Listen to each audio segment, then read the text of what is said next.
ஹலோங்க, வணக்கம் and welcome to our channel kitchen நண்பர்கள். இன்றைக்கி நம்ம சேனலில் சூப்பரான ஒரு சட்னி ரெசிபி தான் பார்க்க போகிறோம். என்ன சட்னின்னு பார்க்கலாம் வாங்க. பீர்க்கங்காவோட தோலை வச்சு தான் நம்ம இன்றைக்கி சட்னி செய்ய போகிறோம். அதுக்கு முதல்ல பீர்க்கங்காயில் வந்து நம்ம தோலை ரிமூவ் பண்ணி எடுத்துடலாம். தோலை எடுக்கிறதுக்கு முன்னாடி அந்த பீர்க்கங்காய் வந்து நல்லா கழுவி எடுத்துடணும். ஸோ பீர்க்கங்காவோட தோல் அழகாக எடுத்து வச்சாச்சு. இப்போ தேவையான மற்ற பொருட்கள் என்னென்னு பார்த்துடலாம். கடலைப்பருப்பு, உளுந்தம்பருப்பு, கருவேப்பிலை கொஞ்சமாக எடுத்துக்கலாம், வரமிளகாய் ஒரு 3 போல், ஒரு 7-8 பீஸ் போல் தேங்காய், புளி கொஞ்சமாக எடுத்துக்கோங்க, உப்பு தேவையான அளவு, பூண்டு ஒரு 4-5 பல் போல் எடுத்துக்கலாம்.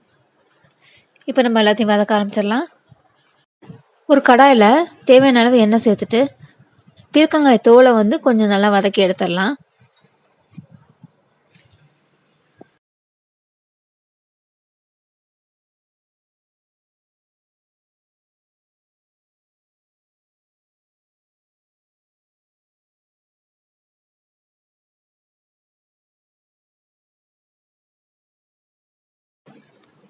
வதக்கின பீர்க்கங்காய் தோலை இன்னொரு பிளேட்டுக்கு மாற்றிட்டு அதே கடாயில் கொஞ்சமாக எண்ணெய் சேர்த்துட்டு மிச்சம் இருக்க பொருட்களையும் வதக்கி எடுத்துடலாம்.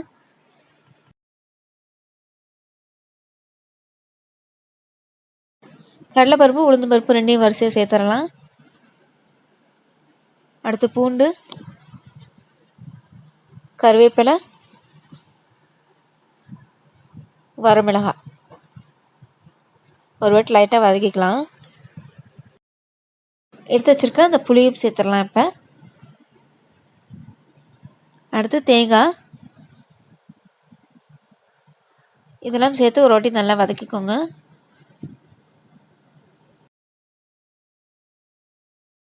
இதெல்லாம் ஓரளவுக்கு நல்லா வதங்கினதுக்கப்புறம் நம்ம ஏற்கனவே வதக்கி வச்சுருக்க அந்த பீர்க்கங்காய் தோலையும் இதோடு சேர்த்து இன்னும் கொஞ்சம் நேரம் வதக்கி எடுத்துக்கலாம்.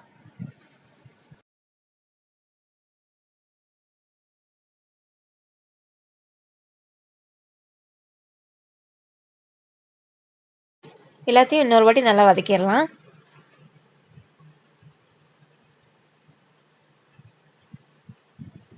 தேவையான அளவு உப்பு சேர்த்துக்கலாம். இந்த நேரத்தில்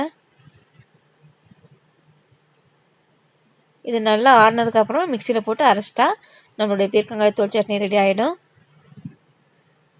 அவ்வளோதான், நம்மளுடைய பீர்க்கங்காய் தோல் சட்னி ரெடி ஆயிடுச்சு. இது இட்லி, தோசை, ஒயிட் ரைஸ் இந்த மாதிரி எல்லாத்துக்குமே நல்ல காம்பினேஷனாக இருக்கும். இன்னும் நம்ம எதாவது வெரைட்டி ரைஸ் வச்சோம்னா கூட அதுக்கு சைட் டிஷ்ஷாக நல்லா போகும்.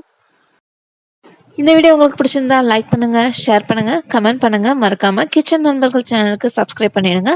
பக்கத்தில் இருக்க பெல் ஐக்கானையும் ப்ரெஸ் பண்ணுங்கள். தேங்க்யூ.